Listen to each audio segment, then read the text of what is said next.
Dans cette vidéo, on va automatiser une notification vers vos commerciaux quand un de vos clients ou prospects se balade sur votre site internet, notamment sur une page prix. Donc pour ça, il faut trois prérequis. Premier, c'est déjà connecter votre site internet à HubSpot. Si c'est pas quelque chose de fait, je vous invite à avoir cette base de connaissances-là, que je mettrai en dessous de la vidéo YouTube, et qui vous permet d'installer le code dessus HubSpot sur votre site. Donc c'est quelque chose de très simple si vous avez la main, bien sûr, sur votre site internet. Deuxième chose, c'est que la personne ait rempli un formulaire et accepté les cookies. Donc ça, c'est pour pouvoir être traqué, pour pouvoir respecter la RGPD. Troisième point, ça va être la création de propriétés customisées. Donc moi, j'ai créé nombre de visites, page prix, date première visite, page prix, date dernière visite, page prix. Donc ça, c'est propriétés qu'on crée dans les paramètres. Si vous ne savez pas faire, je vous invite à voir la vidéo liée à ce sujet-là. Une fois qu'on a ces trois prérequis, l'idée, c'est de créer une automatisation. Donc, elle est ici, automatisation workflow. Si vous savez déjà faire des workflows, je vous invite directement à accélérer la vidéo pour aller voir le résultat final.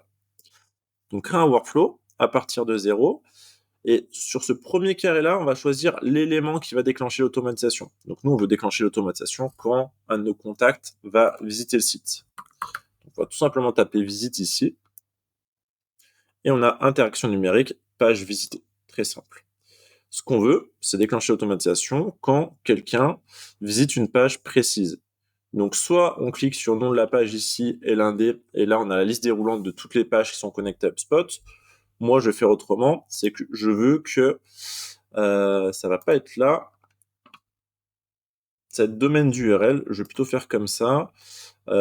Contient l'indé, par exemple, prix ou offre. C'est-à-dire que si il y a prix ou offre dans l'un de mes URL, alors ça déclenche l'automatisation. Donc moi, là, je l'ai fait de façon simple comme ça parce qu'on est sur un compte de démonstration. Si vous voulez des pages précises, ça va être ce champ-là. Donc suivant, et je veux réinscrire à chaque fois que le contact retrouve ces mêmes conditions-là. Donc c'est-à-dire qu'à chaque fois qu'il va sur une page où c'est marqué prix ou offre, il va réenclencher l'automatisation. Donc ça, bien sûr, je veux l'activer. Enregistrer. Donc là, on a choisi notre élément déclencheur. Ensuite, on va faire nos différentes actions. Donc là, en fait, ce qu'on va faire, c'est qu'on va faire deux branches. On va faire une branche pour les personnes qui ont déjà visité le site et une branche pour les personnes qui n'ont jamais visité notre site, qui sont tout nouveaux.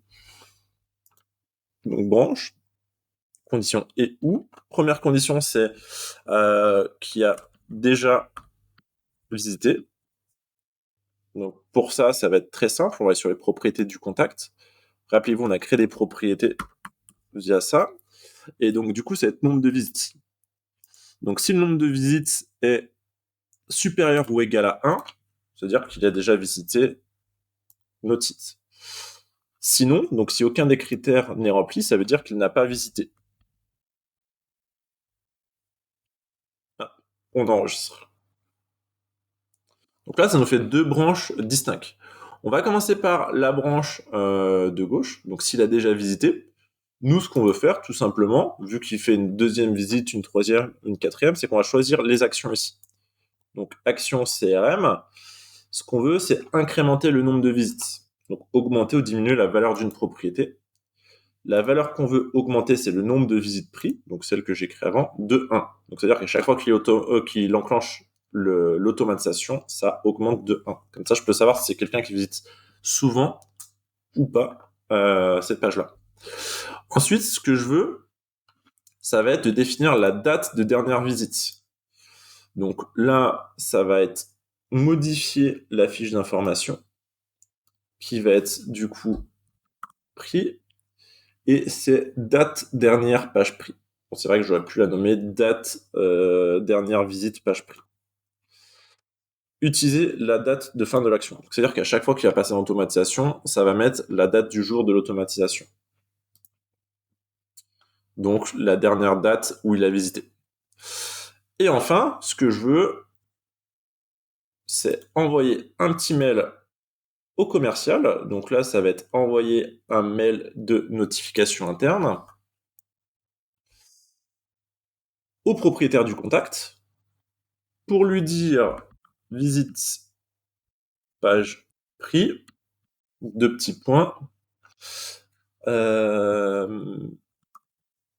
email, donc ça va être l'email de vos points de contact, tiret entreprise, nom de l'entreprise. Comme ça va chercher les informations directement sur le contact.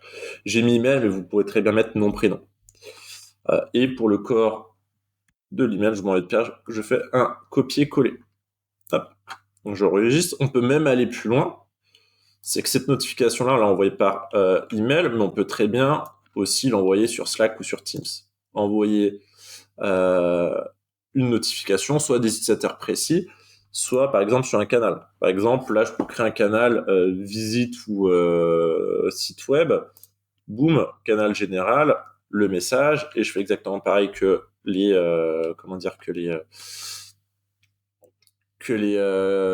messages internes que j'ai fait précédemment. C'est ce que je peux faire coller. Voilà, je peux faire coller directement, tout simplement, et j'enregistre.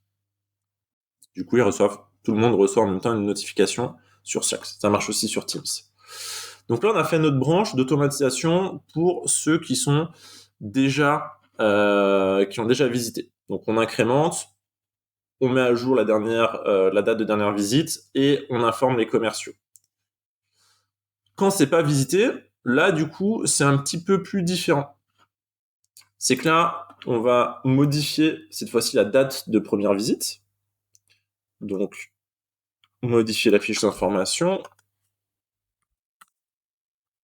date de première visite ici, hop. Comme ça, on sait exactement quand est-ce que la personne a visité pour la première fois notre site, en tout cas sur une page prix, la première fois qu'il s'est intéressé. Ensuite, le nombre de visites, cette fois-ci, on le met sur 1. Donc pareil, là, on ne va pas incrémenter vu qu'il est à 0. On va tout simplement faire modifier la fiche d'information. Prix, nombre de visites, et là, on le déclare à 1. Vu que c'est la première, on est sûr de ne pas se rater. Et ensuite, pour tout ce qui est dernière visite et notification, nous, on va pas s'embêter, on va faire un petit plus et on va rediriger directement vers l'autre branche. Et voilà. Et donc là, on a terminé l'automatisation. Si je dézoome un peu, on déclenche l'automatisation quand quelqu'un visite une page qui contient un URL avec prix ou offre. On regarde, est-ce que la personne est déjà connue, a déjà visité, donc oui, ça passe à gauche, non, ça passe à droite. Non, ok, donc on définit date de la première page à aujourd'hui. Nombre de visites 1, vu que c'est la première, et ensuite on passe sur la colonne d'après, ici, date de dernière visite, du coup qui sera égale à la première. On envoie un mail au propriétaire du contact, on envoie une notification sur Slack. Si la personne est déjà passée, ça passe ici, et en fait on incrémente de 1 point le nombre de visites sur le contact. On lui donne un nom, tact, de petits points, data, visite, site web, offre, prix. On enregistre et on active l'automatisation. Et donc là, c'est bon, l'automatisation est activée, fonctionne. L'idée derrière ça, toujours sur les contacts, donc déjà vous recevez des notifications, mais en plus ce que vous allez pouvoir faire sur vos contacts, ça va être avoir des vues personnalisées. Hop, hop, hop. Nombre de visites, première visite, dernière visite. Hop. Donc là, on est sur un compte de démonstration, il n'y a aucune donnée. Mais là, on va très bien pouvoir voir, par exemple, date de la dernière visite qu'on fait par ordre décroissant. Donc comme ça, vous allez voir les plus récents aux plus anciens. Nombre de visites, pareil, ordre décroissant ou ordre croissant pour voir ceux qui visitent le plus. C'est des informations que vous allez pouvoir coupler avec du cycle de vie. Par exemple, on veut voir uniquement ces informations-là sur des prospects. Et comme ça va vous permettre, entre guillemets, de prioriser, de segmenter vos contacts, vos prospects par rapport aux derniers signaux qu'ils vous ont envoyés. Généralement, quand quelqu'un visite votre page prix ou votre page offre, c'est soit qu'ils sont très curieux ou soit qu'ils sont assez avancés dans leur processus de décision. Donc ça mérite un petit coup de fil commercial pour les convertir.